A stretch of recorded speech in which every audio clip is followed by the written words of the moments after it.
Bismillah. Assalamualaikum warahmatullahi wabarakatuh. Innal hamdalillah nahmaduhu wa nasta'inuhu wa nastaghfiruh wa na'udzu billahi min shururi anfusina wa min sayyiati a'malina. Man yahdihillahu fala mudilla lahu wa man yudlil fala hadiya lahu. Asyhadu an la ilaha illallah wahdahu la syarika lahu wa asyhadu anna Muhammadan 'abduhu wa rasuluhu la nabiyya wa rasula ba'da amma ba'd. Jamaah rahimani rahimakumullah. Senantiasa kita bersyukur kepada Allah Subhanahu wa taala yang begitu banyak sekali nikmat-nikmat yang diberikan kepada kita. Di antara nikmat yang paling besar yaitu nikmat iman dan nikmat Islam.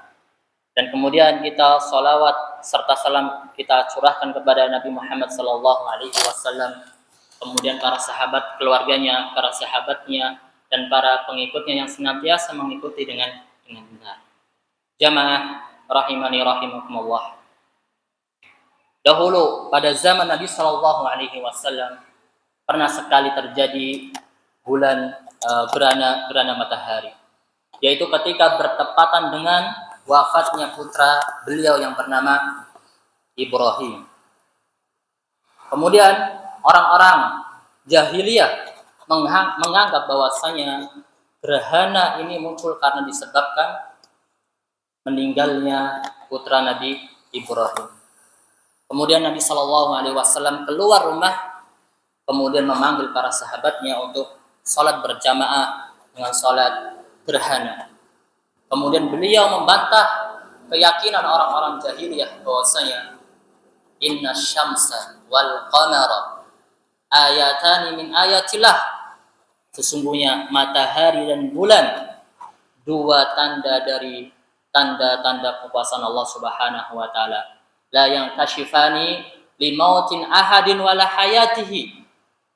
Terjadinya gerhana ini bukan karena sebab akan lahirnya seseorang maupun akan ada kematian seseorang. Kemudian beliau melanjutkan, fa idza ra'aitumuhuma fafzahu ila shalah.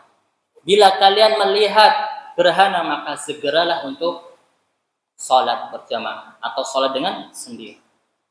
Ini ada di hadis diriwayatkan oleh Imam Bukhari dan Muslim. Di riwayat yang lain redaksi Muslim yaitu inna syamsa wal qamara ayatani min ayatillah yukhawwifullahu ibadahu. Allah inna syamsa, sesungguhnya matahari dan bulan dua tanda dari tanda-tanda kekuasaan Allah Subhanahu wa taala. Allah Subhanahu wa taala dalam rangka ingin menakut-nakuti hambanya.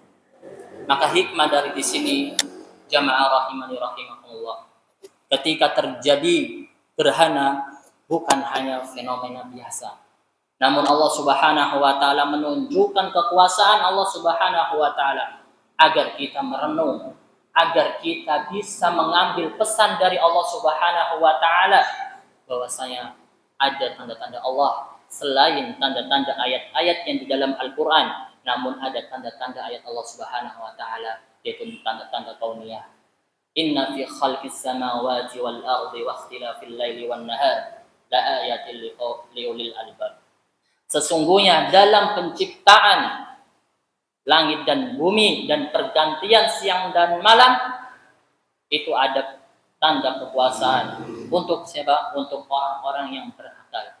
Maka selayaknya seorang muslim pintar bisa mengambil pesan dari Allah Subhanahu wa taala. Dan hikmah dari itu maka kita juga untuk memperbanyak ibadah kepada Allah Subhanahu wa taala. Nabi sallallahu alaihi wasallam apabila terjadi gerhana beliau menasihati, fa idza ra'aitumul dzalik fad'ullah. Apabila engkau melihat gerhana maka berdoalah kepada Allah Subhanahu wa taala, fakabbiru, kemudian bertakbir kepada Allah Subhanahu wa taala, wasallu, kemudian salat. Kemudian yang terakhir adalah batasaddaqu, maka hendaknya untuk bersedekah kepada orang-orang yang membutuhkan. Dan ini adalah kekuasaan Allah Subhanahu wa taala yang mana kita semoga bisa mengambil pelajaran yang sangat besar. Maka juga tidak boleh mengaitkan dengan sesuatu kejadian untuk menyebabkan kematian seseorang maupun akan lahir tokoh-tokoh besar. Maka zaman jahiliyah sudah tidak ada. Namun perilaku jahiliyah masih terbawa sampai sekarang. Kalau saya menganggap apabila ada burung terbang atau hinggap di suatu tempat, maka akan terjadi kematian. Inna fi khalqis samawati wal ard. Inna fi khalqis samawati wal ardi wa ikhtilafil lail. Kemudian bahwasanya ini semua kekuasaan Allah Subhanahu wa taala. Wa ma nursilu bil ayati illa tahfifan. Allah Subhanahu wa taala tidaklah mengirim kekuasaan tanda-tanda kecuali untuk menakut-nakutkan kita agar tumbuh rasa takut kepada Allah Subhanahu wa taala. Mungkin ini saja yang bisa disampaikan. Semoga kita bisa mengambil hikmah yang sedikit ini. Wassallallahu ala sayyidina Muhammad wa ala alihi washabihi ajmain. Assalamualaikum warahmatullahi wabarakatuh.